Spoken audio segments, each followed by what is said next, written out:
Maharashtra ST कामगार संयुक्त कृती समितीचा, महाराष्ट्र एसटी कामगार संयुक्त कृती समितीचा, कामगार एकजुटीचा, कामगार एकजुटीचा। अरे कोण म्हणता देणार नाही? अरे कोण म्हणता देणार नाही? हम सब हम सब हम सब हमारी यूनियन, हमारी यूनियन। संपूर्ण महाराष्ट्रामध्ये आपलं आंदोलन चालू आहे, काय सांगाल आजच्या आंदोलनाबद्दल? गेल्या अनेक वर्षापासून आमच्या एसटी कामगारांच्या प्रलंबित असलेल्या आर्थिक मागण्या याकडे शासनाने केलेली डोळेझाक या पार्श्वभूमीवर आम्ही कृती समितीच्या माध्यमातून या शासनाला 2 महिन्यापासून वारंवार अवगत करत आहोत की आमच्या मागण्या आहेत, आमचे प्रश्न आहेत, समस्या आहे, त्या सोडवाव्यात। परंतु शासनाने केवळ 7 ऑगस्टला मुख्यमंत्री महोदय आणि उपमुख्यमंत्री महोदय यांच्या उपस्थितीत एक बैठक घेतली आणि त्या बैठकीत आम्हाला आमच्या मागण्यासंदर्भातचे ठोस रोडमॅप तयार करायला सांगितले प्रशासनासोबतचे। ते आम्ही केले आणि 20 तारखेला परत बसायचं ठरलेलं होतं मुख्यमंत्री महोदयासोबत, परंतु 20 तारीख उलटून जाऊनही आज तब्बल 13 दिवस झालेले आहेत।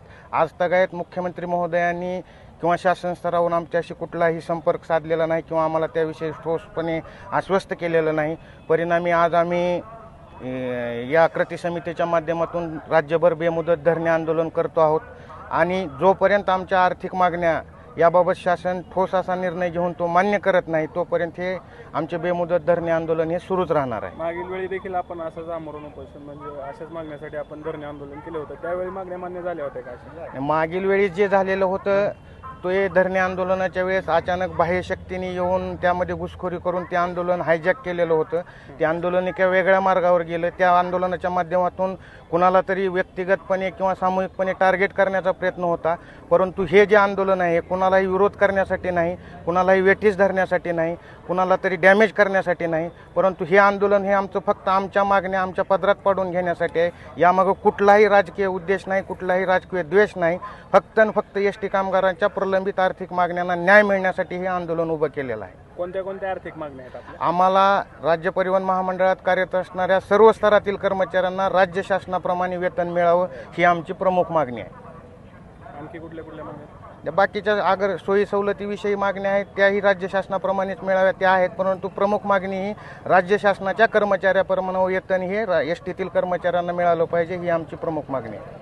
प्रशासनाकडून काय आतापर्यंत आपल्याला काही सूचना वगैरे आलेल्या आहेत? प्रशासनाच्या पातळीवरून त्यांच्या ज्या औपचारिक कार्यपद्धती आहेत त्या पद्धतीने ते करत आहेत, परंतु आम्ही आमच्या कृती समितीच्या माध्यमातून एक ठरवलेलं आहे की जोपर्यंत सन्माननीय मुख्यमंत्री महोदय आणि दोन्ही उपमुख्यमंत्री महोदय आमच्याशी संपर्क साधून याबाबत आमच्या मागण्याविषयी ठोस निर्णय घेऊन ते मान्य करत नाहीत तोपर्यंत आम्ही हे आंदोलन मागे घेणार नाही।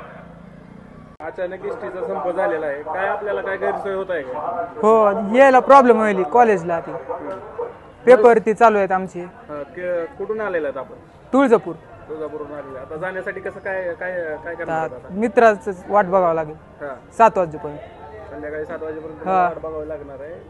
ठीक आहे। अचानक महामंडळाचा आता संप आज आहे, आपण एक शाळकरी विद्यार्थी आहेत, काय आपल्याला काय त्रास होते काय? माझा बस नाही था तरी मी दोस्ताच्या गाडीवर आलोय, येताना कसं तरी आलोय, पण जाताना आता बस नाही चालू। कॉलेजवर आता 6 तारखेला पेपर आहेत, तरी बस चालू करावी लवकरात लवकर त्यांनी, नसता कॉलेजला तर बंद करावं कॉलेज। कॉलेजला सुट्टी द्यावी किंवा बस चालू करावी आपली मागणी आहे का? हा।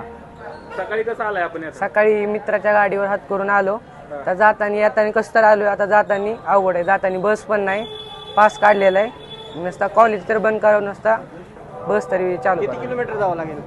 इथनं 22 किलोमीटर गाव आहे। 22 किलोमीटर? हा।